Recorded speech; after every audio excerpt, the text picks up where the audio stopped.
Bonjour à tous et bienvenue pour une nouvelle édition de notre émission Le Débat en collaboration avec Monaco Info. Nous avons le plaisir de vous présenter une discussion captivante autour du film Adopté, une œuvre inspirée d'une histoire vraie.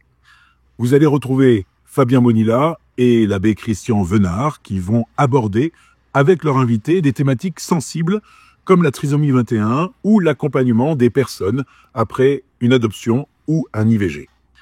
Avec eux, pour enrichir ce débat, Violaine de Saint-Julien, membre de la Fondation Le Jeune, et Blandine Dubois, représentante d'une association soutenant les femmes confrontées à l'IVG. Installez-vous confortablement et préparez-vous à une soirée riche en réflexions et en échanges. Et nous sommes de retour après avoir vu ce film, The Film, on va peut-être dire. On a déjà vu un film un peu du même genre, hein, mais on n'a pas forcément un tour de plateau. Voilà. Qu'avez-vous pensé du film? Tiens, je vais vous poser la question. Alors, sur la forme, c'est vrai qu'il y a beaucoup d'importance donnée aux émotions, aux sentiments, et moi, ça m'a un peu... ça m'a interpellée. J'ai trouvé ça un peu too much. Parfois, ça faisait surjouer. Mais sur le fond, j'ai vraiment trouvé qu'on accordait un grand prix à la vie. Et ça, c'est ce qui m'a touchée. C'est la thématique en plus du jour. Aussi bien quand la maman repart de la maternité sans son bébé, où elle est effondrée, et avec le couple qui a la chance d'avoir un enfant à qui on confie un enfant. On voit que pour eux, c'est un bonheur immense et que la vie a une grande valeur pour eux. Violaine, je vous pose la question. Oui, je rejoins Blandine, ce que tu dis. Un film très américain. Avec de grosses ficelles. Avec des grosses ficelles, on s'attend au dénouement, on voit les choses arriver telle une grosse batterie. Et pour autant, évidemment, moi c'est venu aussi toucher une corde plus personnelle. J'avoue, j'ai repensé aussi à tout mon parcours d'adoption, à tout notre parcours d'adoption pour notre petit dernier. Ode à la vie, oui, clairement. Le choix de l'avortement est présenté d'emblée et en fait, on voit à travers le film que la mère va choisir autre chose. Et ce choix-là peut être aussi porteur de joie, d'une histoire qui s'écrit, pas forcément celle qu'on avait imaginée. Ça, j'ai aimé. Et si je pouvais juste rajouter une dernière chose, la figure des parents adoptants et cet amour complet, infini pour leur enfant dans le choix qu'il va poser m'a particulièrement touchée. Je me suis dit quel amour inconditionnel du début à la fin. Voilà. Christian, qu'est-ce que vous avez pensé de ce film? Je rejoins un peu nos deux invités, c'est-à-dire il y a un côté très américain. Alors je pense qu'il faut, si on veut pas être injuste, il faut le replacer comme cet autre film qu'on avait vu, Dieu existe, et comme un certain nombre de films que nous voyons en collaboration avec Sage Productions, qui sont des films importés des États-Unis, avec, comme tu l'as dit, des grosses ficelles, un peu marquées par ce fondamentalisme évangélique qui alimente beaucoup ces films. Mais il faut pas être totalement injuste non plus. C'est des films qui sont dans l'ambiance américaine, et chez eux, exprimer de cette manière-là les sentiments. On a tous des amis américains et ils ont un rapport à autrui qui est différent du nôtre. Chez nous en Europe, on a un côté... Et c'est vrai, le film m'a mis mal à l'aise, objectivement, en tant que spectateur, parce que cette espèce de dégoulinade permanente, de bons sentiments, de My God, but God is with us. Enfin, ça nous met, même moi prêtre, ça me met un petit peu mal à l'aise. Pour autant, et je rejoindrai aussi nos deux invités, les thématiques qui sont abordées, même si je trouve qu'elles le sont de manière maladroite pour notre manière à nous de réagir en tant qu'Européens, les thématiques qui sont abordées, au-delà de la question stricte de l'avortement, sur laquelle on va forcément un petit peu parler. Oui, parce que c'est quand même la fin, effectivement. Voilà, c'est tout à la fin du film. Je ne crois pas, dans le fond, que ce soit le thème principal du film. Moi, je préfère y voir cette ode à la vie, les rapports d'une mère adoptante, d'une mère qui a laissé son enfant adopté, les pères. L'air de rien aussi, moi ça m'a touché de regarder un peu comment les... Voilà, j'ai trouvé qu'il y avait des belles thématiques servies par un film trop américain pour notre goût. Oui, effectivement. Moi, je vous avoue que j'ai pas aimé du tout non plus le film. On n'est pas là pour faire un débat sur l'interruption volontaire de grossesse. On est obligé quand même d'en parler puisque c'est quand même la fin du film. Et je pense, même si c'est la fin du film, que ça a été fait aussi par rapport à ça. C'est-à-dire, je pense que les producteurs ont voulu faire passer un message contre l'avortement, même si ça n'arrive qu'à la fin. Il y a un côté un peu fourbe d'ailleurs. Il y a un côté un peu grosse ficelle, en effet. C'est pas très étonnant de la part de fondamentalistes, enfin, le mot est trop dur, mais de la part d'évangéliques, comme ici sur ce plateau, sur une chaîne d'État à Monaco, une émission coproduite par le diocèse de Monaco, on se doute bien que, a priori, la base, c'est qu'on est plutôt favorable à la vie et qu'on considère l'avortement comme la fin d'une vie, donc comme quelque chose d'infiniment triste. Voilà, ça, je veux dire, c'est un peu la base. Quelle est la position d'ailleurs de l'Église par rapport à l'IVG ? La position de l'Église, elle est très claire. Si vous voulez, et le pape d'ailleurs, tout récemment encore, quand il était en Corse, l'a rappelé. Alors, il l'a rappelé, je trouve, d'une belle manière avec notre pape François. C'est-à-dire qu'il n'a pas dit, voilà, nous condamnons ceci ou nous rappelons très fermement. Il le dit, lui aussi, dans une ode à la vie. Il a passé son temps à bénir des enfants et il a insisté sur les enfants. La position de l'Église, c'est que toute vie naissante, mérite le respect dès sa conception. Et c'est là où l'Église, si vous voulez, va se heurter à tout au milieu médical, qui lui va partir sur d'autres bases philosophiques en disant, nous, on considère, ce qui pose pas mal de problèmes, que jusqu'à tel moment, ça n'est qu'un amas de cellules, ou que, ce qui est le cas, par exemple, dans le cas de la trisomie 21, dans la législation française, où on peut avorter jusqu'à quasiment la veille du terme. Donc c'est sûr que là, il y a un vrai point de désaccord entre les positions catholiques, qui ne sont pas d'ailleurs partagées que par les catholiques, mais essentiellement par les catholiques, par beaucoup de protestants aussi, en particulier les évangéliques. Mais je pense que ce qui est au-delà, si vous voulez, de la question de l'avortement, et c'est ça, moi, qui m'intéressait dans le film, c'est vraiment cette question, que faisons-nous pour la vie dans nos sociétés ? Comment faisons-nous pour que la vie soit belle et pour accueillir la vie, finalement ? Alors, on va parler justement de cette ode à la vie. Je voudrais quand même revenir un peu sur l'IVG et puis peut-être sur le Conseil national, parce que ça risque de revenir un peu sur la table à Monaco, avec le questionnaire qui a été effectué, où on voit qu'une grande partie de la population monégasque qui a répondu à ce questionnaire, ça n'est pas un sondage, c'est un questionnaire, c'est 80% de personnes qui sont favorables à l'IVG, 12% sans opinion, et 8% seulement contre l'IVG. Quel est le constat que vous en faites ? Moi, j'ai pas envie de débattre sur la validité de ce que ça reflète et réellement de l'opinion. Voilà, c'est pas vraiment un sondage. Après, moi, je m'attendais pas à ce résultat dans un pays concordataire. Je crois que dans un pays comme nous, ça nous rappelle que Monaco n'est pas une île déserte qui serait séparée de tout. Nous vivons au milieu d'un continent dans lequel, est-ce qu'il faut rappeler que dans le grand pays voisin ami, les avortements, c'est, je crois, 200 000 avortements par an. Oui. C'est quelque chose comme ça. Et pour moi, la vraie question que ça pose derrière, mais là je parle à mon titre personnel, parce que pour l'instant les choses ne sont pas sorties de manière telle que l'Église de Monaco ait eu à intervenir, mais ma position personnelle, c'est vraiment, en fait, à travers ça, je me suis posé, est-ce que vraiment on connaît véritablement la loi telle qu'elle existe à Monaco sur la question de l'IVG, et j'en suis pas certain qu'elle soit si connue que ça, et deuxièmement, est-ce qu'on connaît aussi ce qu'à travers cette loi, ce qui est dit de l'accompagnement, et là on rejoint complètement nos invités, de quel accompagnement apporte-t-on aux femmes, parce qu'il peut y avoir des situations réellement compliquées, difficiles. Oui, parce qu'on n'avorte pas. Voilà, quel accompagnement on fait. Voilà, on sait que les conséquences de l'avortement, dans ce que l'Église appelle l'enfant à naître, elles sont dramatiques puisqu'elles sont définitives. Mais pour la femme qui a subi l'avortement, pour son compagnon, bien souvent, pour la famille autour, il peut y avoir aussi beaucoup de conséquences. Non, c'est peut-être quelque chose que vous vivez un peu à travers les personnes qui s'adressent à votre association. Moi déjà, j'ai trouvé intéressant qu'ils en parlent dans le film, même si c'était à la fin, parce qu'à un moment, on entend, il me semble que c'est son père biologique qui lui dit « Je te cache pas qu'on avait envisagé une option bien pire ». Et donc j'ai trouvé intéressant qu'il montre cette option-là. Et en fait, évidemment qu'elle se l'est posé la question quand elle était enceinte à 18-19 ans, pendant ses études. Tout le monde se serait posé la question. Et c'est normal qu'elle se la soit posée, donc je trouve ça bien de l'avoir montré. Et nous, en fait, la première action qu'on a, les femmes nous trouvent sur les réseaux sociaux. C'est elles qui nous contactent d'elles-mêmes. C'est pas vous qui allez vers les personnes. Non. Vous n'êtes pas avec une pancarte non. derrière nous les centres déjà, IVG.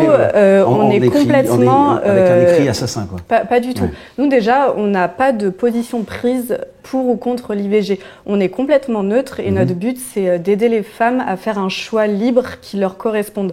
Parce que bien souvent, elles sont prises dans un carcan familial, elles ont des pressions dans tous les sens.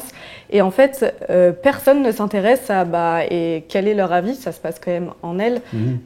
Qu'est-ce qu'elles veulent faire, qu'est-ce qu'elles veulent. Et donc, nous, on vient tout d'abord les soutenir dans ce moment de solitude. On les écoute, on les rassure, on leur montre que non, elles ne sont pas toutes seules, que ces situations arrivent à des centaines, des milliers de femmes. Et vous ne cherchez pas à les culpabiliser si elles décident d'avorter? Et pas du tout. Et justement, je trouve que par rapport à la culpabilisation, ces femmes, elles sont souvent fatiguées, elles ont des quotidiens difficiles. Et puis tout de suite, la première chose qu'on leur dit quand elles découvrent une grossesse qui n'était pas prévue, c'est oh tu vas quand même pas le garder, t'as déjà 5 enfants, oh mais c'est pas le moment, t'es en pleine séparation, ah non mais il aura jamais la vie qu'il mérite cet enfant. Et en fait tous ces discours-là, ça contribue à les rendre encore plus vulnérables et elles se disent mais oui c'est vrai, et elles ont même pas le réflexe de s'écouter, d'écouter leur cœur, de quoi elles ont envie, quels sont leurs rêves, quels sont leurs désirs. Et donc nous, on va essayer de démêler un peu toutes les peurs qui les habitent, de démêler aussi ce qui est lié à la fatigue, ce qui est lié à ce qu'on leur a dit, ce qui est lié aux hormones. Et petit à petit, voilà, on démêle leurs craintes, on est là, on les met aussi en relation avec d'autres femmes qui sont dans la même situation. Et donc, elles partagent leurs expériences. Il y en a qui racontent leurs avortements, il y en a qui racontent comment elles ont fait pour garder leur bébé et qu'est-ce que ça leur a apporté. Et tout ça, en fait, va leur permettre de ne plus se sentir seules et les rassurer. En fait, souvent, c'est pas la situation qui va changer parce que elles sont toujours en instance de séparation ou de divorce, elles ont toujours des enfants compliqués qui les réveillent la nuit, mais c'est le regard qu'on porte dessus. Et c'est là que le futur enfant à naître n'est plus considéré comme un problème, mais comme une source de joie et d'amour. Moi, ce qui m'a gêné quand même dans le film, pour revenir sur ce que vous dites à la fin là, de votre intervention, dans le film, ce qui m'a beaucoup gêné, c'est que on considère les personnes qui vont avorter comme des criminels, des femmes criminelles presque, alors qu'on donnerait une médaille à la femme qui a abandonné son enfant. C'est l'héroïne presque du film, parce qu'elle va retrouver son fils à la fin, son fils biologique, alors qu'elle a quand même abandonné son enfant. Et dans le film, c'est hyper édulcoré, l'abandon, le système d'adoption. Vous qui avez adopté un enfant, vous savez à quel point c'est compliqué. Est-ce que vous comprenez ce que je veux dire, ce côté, on avorte, on a une criminelle, par contre, dans le film, on abandonne, c'est génial. Je pense que c'est effectivement pas si simple, qu'il faut démêler. Je veux juste rebondir avant, dans le cas de la trisomie 21, vous savez que le diagnostic prénatal permet de dire rapidement, il y a un enfant porteur de trisomie in utero, et effectivement, l'annonce du handicap provoque, 96%, ce sont les chiffres actuels en France, une décision d'avortement. Nous, à la Fondation Le Jeune, on va pouvoir aussi accompagner des femmes dont le diagnostic est posé et qui vont appeler ou se rapprocher des médecins de l'Institut avec cette nouvelle qui tombe. Et le corps médical va surtout voir les choses comme un problème, comme un souci médical. Effectivement, avoir un handicap, c'est pas une source de joie. Même moi, mère d'un enfant trisomique, je retiens ce qu'a dit Blandine, est-ce que vous diriez que c'est aussi, il y a beaucoup de peur derrière? Mais bien sûr. Déjà, on ne connaît pas. Qu'est-ce que c'est? C'était pas des femmes qui désiraient avorter au départ. Pas forcément. Quand elles ont appris. Exactement. Nous, voilà, la question va être plus sur la question de la déficience intellectuelle d'origine génétique. Et la peur, la méconnaissance, l'enchaînement médical où elle n'arrive plus à prendre le dessus, donc on va enchaîner les rendez-vous, et quand elles appellent, c'est ça qu'on entend, c'est au secours, en fait, j'arrive plus à comprendre ce qui se passe, je ne sais pas ce que c'est et j'ai peur. Moi, je peux juste vous faire ce témoignage de cette jeune femme qui m'a appelée. Je ne sais pas si au départ elle se posait la question ou non d'un avortement, mais en attendant, la pression médicale était telle qu'elle n'arrivait plus à raisonner. J'attends un enfant, un bébé, c'était un sujet, un problème, et on papote pendant, c'est vraiment le terme, hein, on prend du temps. En fait, il faut prendre le temps. On va trop vite dans nos vies, on ne laisse plus le temps, on ne laisse plus à la mère ou au père, s'il y a un père aussi, le temps d'accueillir aussi ce qui se vit, ce qu'on ressent. Et bon, voilà. Et au bout de... Donc là, c'était diagnostic de trisomie. Et à la fin, elle me dit, mais madame, je vous remercie pour votre écoute, c'est sympa, mais j'ai enfin le sentiment d'attendre un bébé. Bon, il se trouve qu'elle a donné naissance à cette petite fille absolument adorable, que du coup, nous, alors on continue à accompagner ces familles ensuite, parce que parfois aussi, on se dit, donner la vie, c'est bien, mais après, qu'est-ce qu'on fait ? En fait, notamment dans le cas du handicap. Et c'est important de pouvoir les accompagner, de continuer à être présent, notamment les mères solo, la vie avec un enfant différent, c'est pas simple, je peux en témoigner aussi. Est-ce que vous êtes d'accord avec le terme, est-ce que vous êtes d'accord avec le terme de handicap quand on parle de votre enfant ou de la trisomie? Oui, est-ce que c'est un handicap pour vous? Oui, moi c'est un handicap, bien sûr, c'est une déficience intellectuelle, c'est-à-dire qu'il n'est pas... sa cognition n'est pas la même que la vôtre ou la mienne. Et c'est, oui, non, il a plus de mal à apprendre, il a plus de mal à parler. Tout est un combat pour lui pour faire les mêmes choses que nous. Moi, j'ai un vrai désaccord avec toi. Mais un vrai, très grave. Je suis pas d'accord.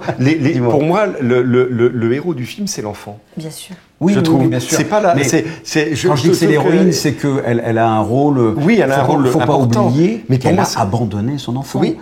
Mais ce que je trouve beau, après, justement, dans confier son enfant à l'adoption. Mais ça c'est dans le film, et parce que c'est édulcoré, on ne confie pas un enfant. Elle a confié son enfant quand même quand on regarde le film, parce que elle mettait dans un vif de poisson un hameçon dans un œil. Et c'est pour ça qu'ils l'ont choisi. Non, mais c'est l'anecdote, mais c'est un peu. C'est un peu comme si elle avait fait ses courses. C'est un peu la même chose. Ça va directement du producteur au consommateur. Enfin, l'adoption, c'est pas ça du tout. Mais la manifestation contre l'avortement, c'est un peu la même chose. De nos jours, quand on va au planning familial ou dans une clinique ou un hôpital qui avorte, il n'y a pas des gens avec des pancartes en train de dire « tu es en train de tuer ton bébé ». Ça n'existe plus dans notre pays. Ça n'existe plus, parce que ça existe. C'est l'inverse. Même aux États-Unis, ça n'existe. C'est une question. Aux États-Unis, je sais pas. C'est vrai que j'ai souvent vu des images où c'était assassin, murderer, etc. sur les pancartes, et c'était pas aussi gentil que la manifestation qu'on a vue dans le film. Moi, je ne crois pas qu'une femme abandonne son enfant de manière facile. Mais évidemment. Voilà. Évidemment. Je crois quand même. Comme un avortement. Exactement. Alors, voilà, les deux choses sont différentes, mais pour autant. Mais ça reste de la souffrance dans les deux cas. Moi, je crois à une grande souffrance. Et je crois que c'est ça aussi qu'il faut entendre. Moi, sur ce plateau, je me dis aussi, si des femmes ont abandonné un enfant, etc., pas de culpabilité. Parfois, la chaîne humaine permet aussi cette fraternité quand l'un fragile ne peut pas, dit moi en fait je peux pas, c'est trop pour moi, d'oser penser que dans notre société, quelqu'un d'autre pourra, et pour qui il a les clés, il a la manière de le vivre et de pouvoir le vivre sereinement et avec joie. Ça n'empêchera pas la vie et les difficultés, mais d'avoir cette chaîne humaine, je crois que notre société gagnerait quelque chose à ce moment je suis plus faible, à un autre je suis plus fort. On peut penser en Afrique où vous avez des tribus où par exemple l'enfant c'est pas l'enfant de Monsieur et Madame Attel, c'est l'enfant de la tribu. Et à tel point que l'éducation est commune. Et donc c'est vrai qu'on a un regard très européo-centré, de société hyper individualiste, parce que aussi par exemple moi, un aspect qui me frappe, c'est que face à ces questions-là, on a une vision très individualiste, c'est-à-dire par exemple, moi je l'entends dans ce que vous disiez, c'est le compagnon ou le père ne pense que à lui, comment lui va vivre ça. La maman peut ne penser, c'est un peu plus complexe je pense dans la mentalité féminine, parce que la maman elle le ressent de l'intérieur, qu'il y a une autre vie, qu'il y a quelque chose, il y a un être à venir. Mais c'est vrai, là, moi dans le film par exemple, on voit les grands-parents, des parents adoptants, qui, on voit bien, eux, ils ont plus de recul quand le gamin dit, mais moi je vais aller voir, finalement ma mère biologique, j'ai bien envie de la rencontrer, et on voit que ceux qui réagissent, ses parents directs réagissent en disant si c'est ton choix, bon alors encore quoi avec ce côté très larmoyant américain, si c'est ton choix on t'accompagne, et on est là. Mais on voit que les grands-parents, eux, ils pensent plus à oui, mais ça va changer quelque chose dans le rapport qu'on a avec toi. Et je pense que chez nous, je suis étonné que les parents ne soient pas jaloux d'ailleurs. C'est à mon avis le sentiment premier qui doit arriver chez un parent dont l'enfant adopté va rencontrer sa mère biologique, et on le ressent pas du tout dans Sauf quand quand sa mère biologique le prend dans les bras un peu longtemps, et donc on voit que sa maman réagit. Bon, ça suffit. C'est un peu plus, c'est subtil. Peut-être la jalousie, mais pour autant, quand on a une démarche d'adoption, on sait pertinemment que la vie qui a été donnée, l'enfant qui vient, ne vient pas de nos tripes. C'est un amour différent.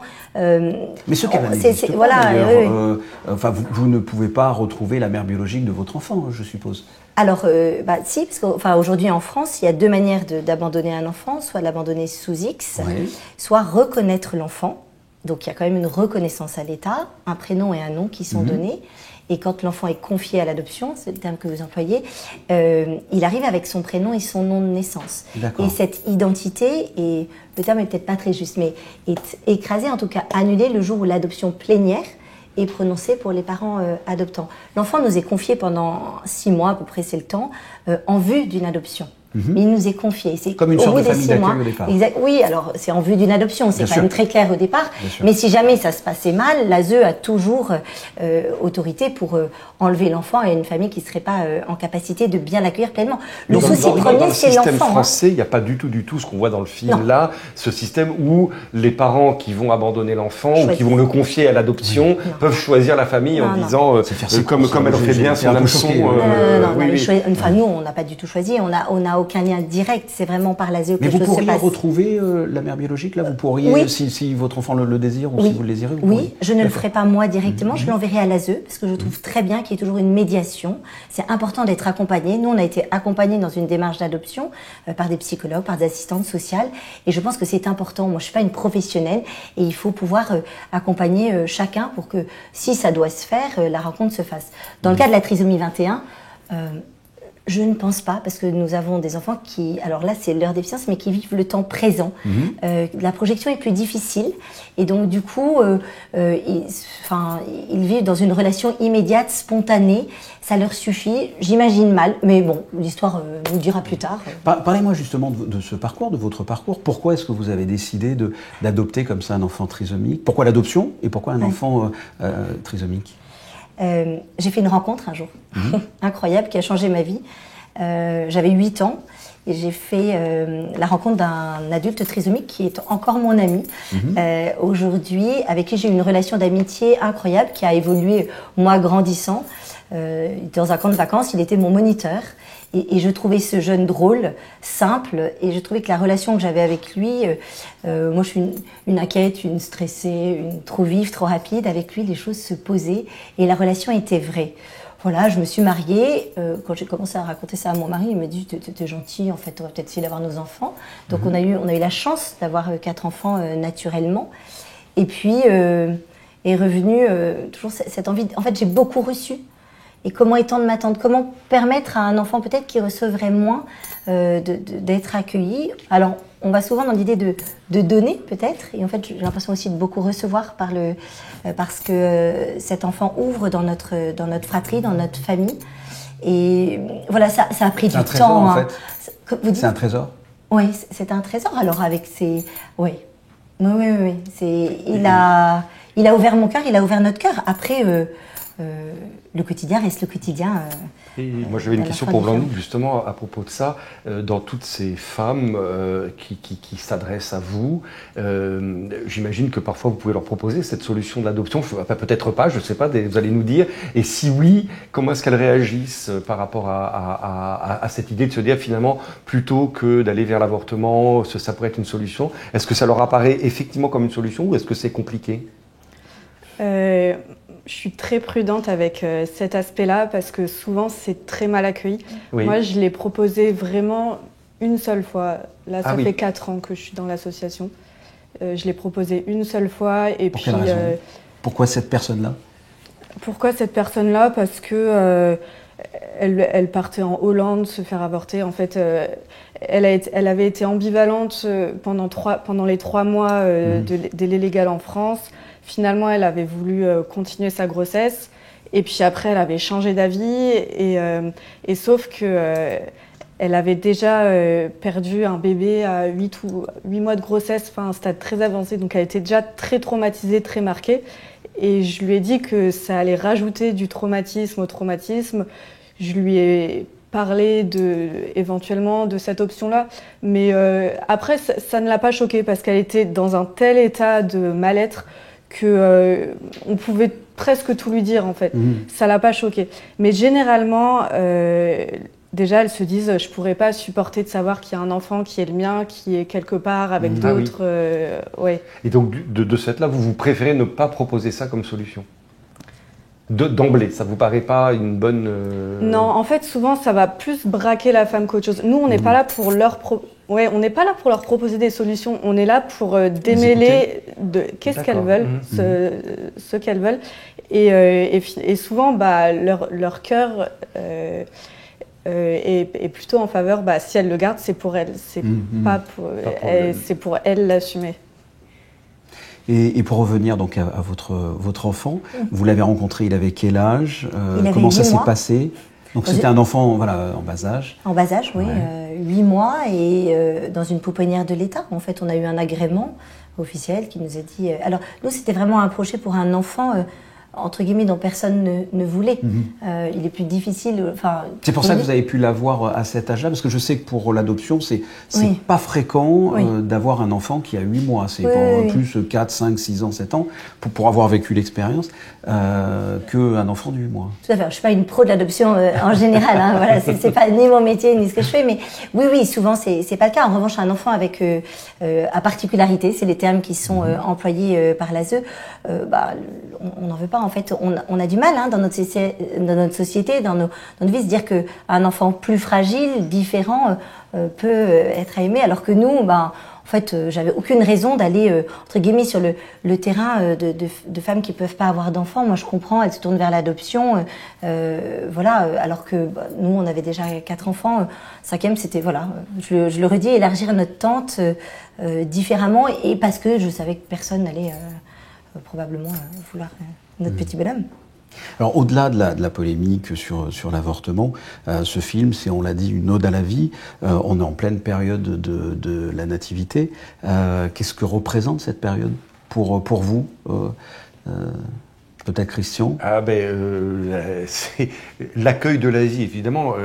Un des titres qu'on donne au Christ, quand il naît, à Jésus, quand il naît, c'est Prince de la paix, Prince de la vie. Et donc, c'est sûr que... moi, je suis parfois gêné dans notre monde occidental parce que on assimile les positions de l'Église tout de suite. En plus, c'est un peu facile. On en a déjà parlé dans cette émission une fois ou l'autre. La crise pédophile, les méchants curés qui en plus font n'importe quoi de leur côté. C'est tellement facile d'imposer à ces pauvres femmes. Voilà. C'est le discours qu'on entend. Oui, parce qu'il y a, pour revenir effectivement à l'avortement, du coup, il y a effectivement ces scandales des bébés dans le congèle.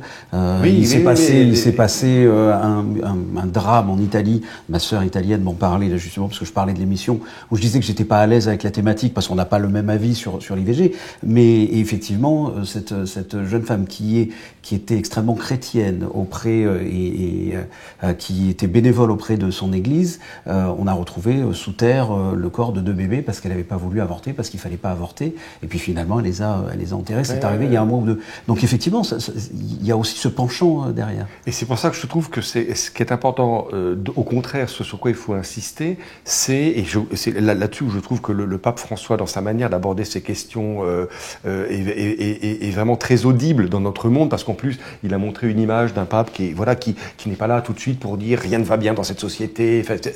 Il est très jésuite pour ça, c'est un homme de son temps, et il veut insister, lui, sur le côté, l'accueil de la vie, ce que ça a de bon. Alors, Jean-Paul II l'avait déjà dit, il appelait la civilisation de l'amour, mais le terme était peut-être un peu intellectualisant, si vous voulez. Donc c'est vrai que cette période de Noël, c'est un peu pour ça qu'on a fait le choix de ce film, avec les aspects qu'on a évoqués, un peu grossiers du film. Mais je crois qu'au-delà de ça, c'est vraiment une période où chacun d'entre nous doit se dire que faisons-nous au-delà des divergences qu'on peut avoir sur tel ou tel aspect, mais que faisons-nous dans cette société pour favoriser la vie et non pas la mort? C'est un peu le même discours, si vous voulez, que l'Église va tenir sur l'euthanasie. C'est est-ce que vous croyez vraiment que la seule chose qu'on a à proposer, c'est l'extinction d'une vie, qu'elle soit naissante, qu'elle soit en fin de vie? Et est-ce qu'il n'y a pas, et merci à nos invités d'être là avec nous ce soir justement pour en témoigner, est-ce qu'il n'y a pas, même si c'est parfois très humble, moi je n'avais pas posé une question pour Blandine, c'est vous gardez parfois un contact avec ces jeunes femmes qui se sont adressées à vous, enfin jeunes peut-être parfois moins jeunes d'ailleurs, hein, mais qu'elles aient ou non gardé leur enfant, il arrive qu'elles gardent contact avec vous Souvent on garde. Oui, moi je garde contact avec autant celles qui ont gardé leur bébé, puisqu'après elles m'envoient des photos de leur bébé à la naissance. C'est toujours une grande joie pour moi, mais aussi avec des personnes qui ont quand même choisi d'avorter. Et puis là, par exemple, j'en ai une qui m'a recontactée en début d'année. On n'avait pas parlé depuis 3 ans. Elle a avorté il y a 3 ans. Et elle m'a raconté après coup que ça avait été la pire décision de sa vie, qu'elle était un peu partie en claquant la porte parce que ce que je lui disais avait remué trop de choses et la situation était trop compliquée pour elle. Et donc, après cette décision qu'elle qualifie comme la plus dure de sa vie, elle dit qu'elle s'en est beaucoup voulu, qu'elle en a aussi voulu à son mari, que maintenant dans leur couple, ça ne va pas bien, qu'elle a essayé de tenir, de faire bonne figure, mais qu'au fond d'elle, elle était complètement détruite. Et en fait, le fait de pouvoir en parler vraiment en vérité, même 3 ans plus tard, moi, j'étais très, très touchée qu'elle revienne vers moi avec confiance. Oui, parce que vous ne l'aviez pas agressée dans vos Ah non, non, pas du tout. Et je lui ai dit, et vraiment, c'est ta vie, je ne suis pas à ta place. Moi, quel que soit le choix que tu vas faire, ça ne changera rien pour moi. J'ai vraiment une position neutre et c'est juste que dans ce qu'elle m'a dit, j'avais cru comprendre que la décision venait plutôt de son mari que d'elle. Et donc je lui disais, attention, c'est toi qui vas le vivre, c'est toi qui vas en souffrir de l'intérieur. Et oui, de fait, quand elle raconte, elle m'a dit oui, elle m'a raconté, parce que maintenant les femmes avortent beaucoup chez elles par médicaments. Oui. Et quand il en est encore temps, oui. Oui, mais beaucoup parce que de moins en moins douloureux aussi, et c'est une hémorragie, une sorte d'hémorragie interne. Et puis elles sont pas préparées en fait, elles sont pas préparées. Le mal de crâne, hein. Oui, c'est ça. Et puis elles sont pas préparées à ce qu'elles vont voir sortir de leur corps. Et qui reste quand même un fœtus de 50 grammes. Un embryon, mais c'est traumatisant, c'est un vrai traumatisme. Bien sûr. Voilà. Et je pense que on peut jamais savoir, quelle que soit la situation, l'issue qu'elle aura. Parfois, par exemple, cette mère de famille, elle était d'un milieu tout à fait correct. Elle avait 2 beaux enfants d'âge assez espacé. Enfin, c'est vraiment la famille française moyenne, normale. Les 2 ont un travail, la maison, le mari, tout ce qu'il fallait. Et pourtant, voilà, elle a choisi. Elle a été contrainte à avorter. Et parfois, au contraire, c'est des situations où rien ne va, il y a des enfants ou pas, enfin des mamans parfois jeunes mais parfois plus âgées, beaucoup de problèmes financiers, affectifs. Et puis pour autant, ces femmes essayent de laisser une chance au futur bébé. Elles veulent leur laisser une chance. Elles disent il a rien demandé, c'est pas de sa faute, et elles leur laissent une chance. Et on peut jamais savoir ce qu'une vie deviendra. C'est pas parce qu'on est dans une famille aisée ou plus aisée qu'une autre qu'en fait on s'en sortira mieux. On n'a pas les mêmes facultés de résilience aussi. Et c'est pareil avec l'abandon, dans le cas d'une trisomie 21 ou autre, hein, c'est pas le milieu qui fait que, c'est très étonnant quand on lit un peu les statistiques et tout ça. C'est par son entourage. Moi, ce qui me paraît important aussi, c'est quand on dit ode à la vie, c'est comment ensuite on va accompagner. C'est-à-dire que, là je parle du handicap, mais l'enfant reste, finalement le choix est fait potentiellement de le garder.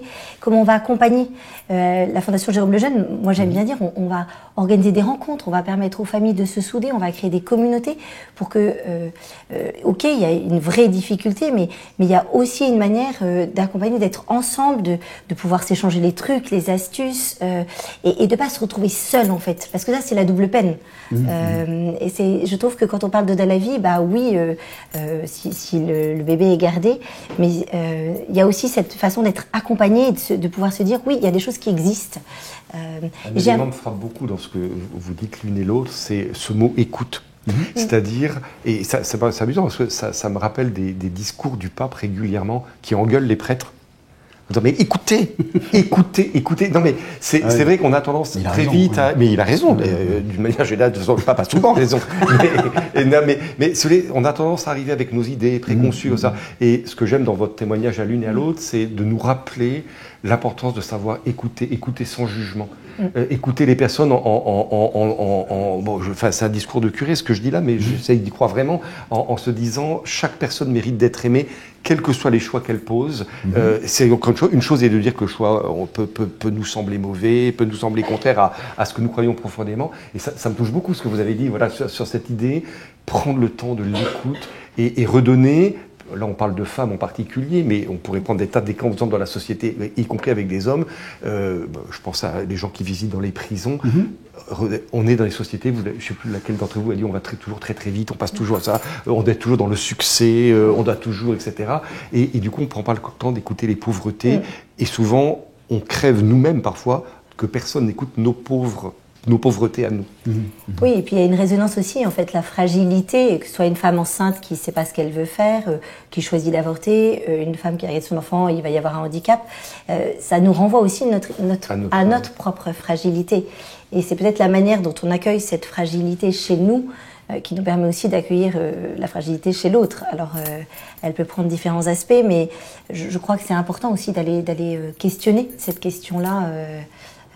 Comment vous faites, vous, Blandine, face aux témoignages que vous recevez, qui doivent être parfois poignants comment est-ce que vous arrivez, vous, à vivre ça sans que ça vous impacte trop, justement ? Déjà, j'ai une formation dans le social. Je suis éducatrice spécialisée.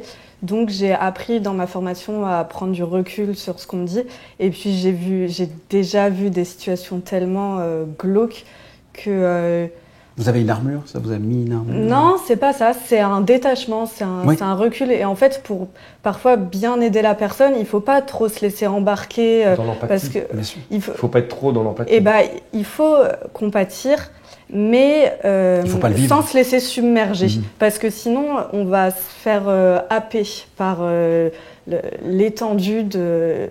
Des drames. Oui, l'étendue de la douleur qui habite ces personnes. Et elles ont besoin plutôt d'un roc sur lequel s'appuyer.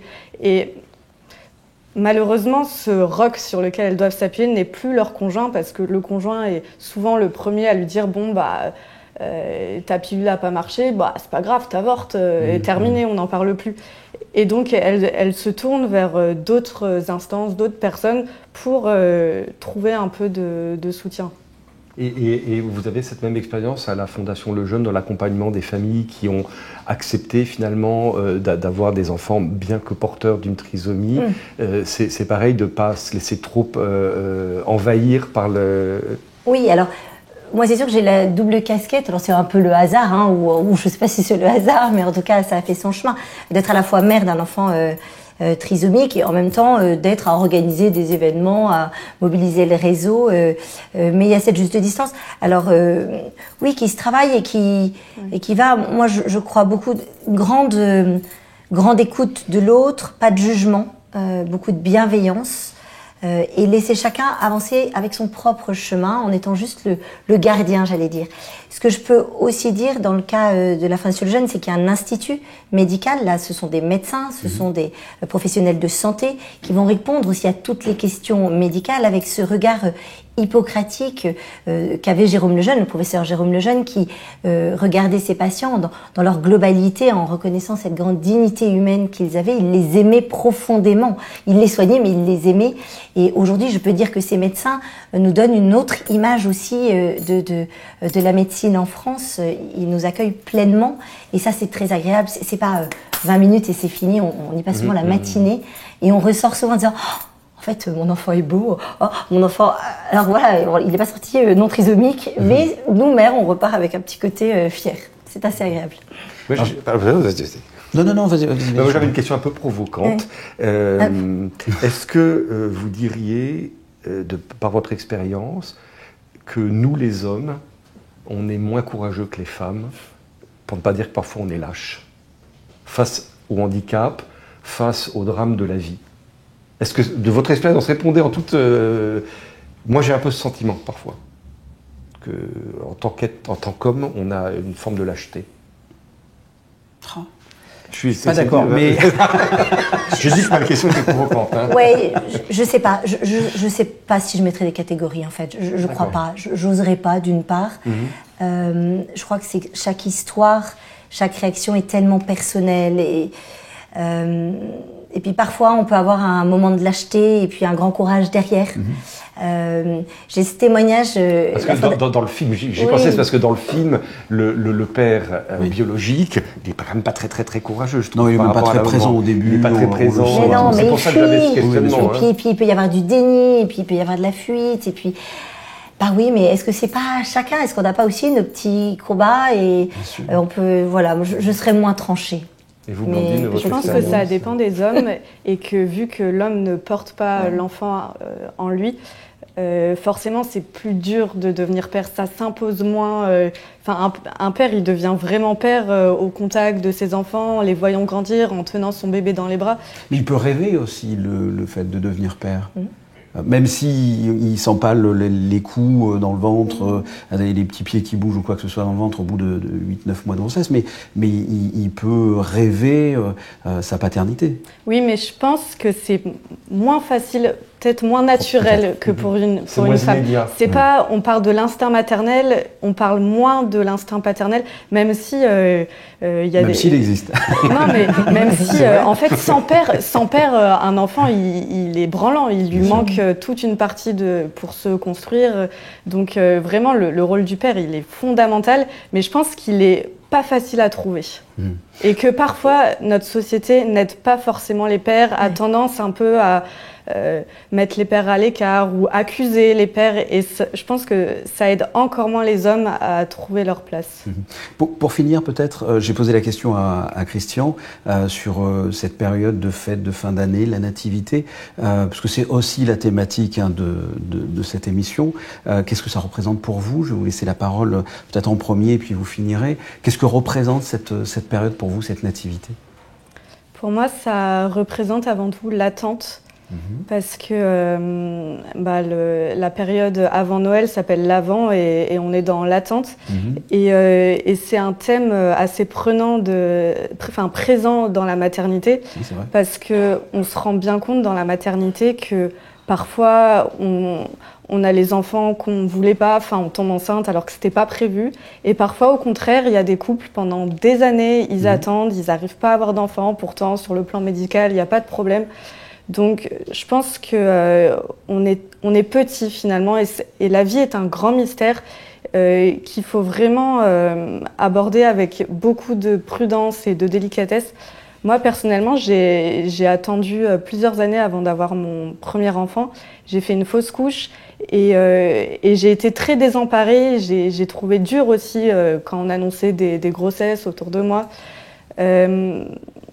Oui, parfois on est dans l'incompréhension, on se dit il y a plein d'enfants avortés et moi j'arrive pas à avoir d'enfants, une forme d'incompréhension. Et à chaque période avant Noël, je me remémore cette attente et je me dis que ça nous arrive tous, on est tous dans l'attente de quelque chose. Je vous laisse la parole, Violaine. Alors moi c'est vraiment à titre personnel, mais... Moi, la nativité, Jésus dans la crèche, c'est le tout petit, le tout fragile. Il vient dans un endroit, une étable. Enfin, vraiment, on est au cœur aussi de tout ce qui est de plus humble. Et je trouve que cette fragilité donnée au monde, et c'est pourtant le sauveur de tous, en tout cas catholique, là, c'est ce à quoi je crois. C'est une petite nature, mais c'est avec une grande force. Et je me dis, ça a quand même à nous apprendre beaucoup de choses. C'est le plus fragile, celui qu'on va aller défendre, que ce soit la personne trisomique, mais que ce soit d'autres plus fragiles. C'est plus large. C'est peut-être celui qui va nous sauver. Je vais juste faire une toute petite anecdote. C'est vraiment sur le thème de nous sauver, en tout cas venir nous rejoindre. Moi, j'étais malade avec une maladie assez lourde l'année dernière. Et puis un jour le fleuriste appelle et me dit voilà madame, venez, il y a un bouquet de fleurs pour vous. Je vais donc chez le fleuriste, très heureuse, vaillante pour y arriver, et j'ouvre le petit papier qui allait avec le bouquet qui m'était offert et je fonds en larmes. Le bouquet m'était envoyé par cet ami trisomique dont je vous ai parlé au début de notre émission, que j'ai rencontré quand j'avais 8 ans. Il venait d'apprendre que j'étais malade. Et donc, je me tourne vers la fleuriste et je lui raconte en disant bah, c'est dingue. Enfin, et c'est lui, le fragile, qui prend soin de moi, qui est censé être la super forte, qui l'aide régulièrement. Et elle me regarde et me dit mais madame, c'est pas un bouquet.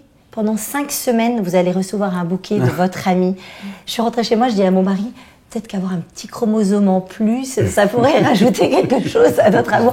Voilà, c'était donc la fragilité de cette nativité ben voilà, elle peut aussi, la roue peut tourner et on peut aussi être très soigné par celui qui semble le plus fragile. On se quitte là-dessus ? Parfait. Bah, écoutez, merci infiniment d'avoir répondu à nos questions. Nous, on se retrouvera pour un prochain débat, une autre thématique, avec un film peut-être qu'on appréciera plus. Moins américain. Moins américain. En attendant, passez une très bonne soirée sur Monaco Info. À très bientôt. Au revoir.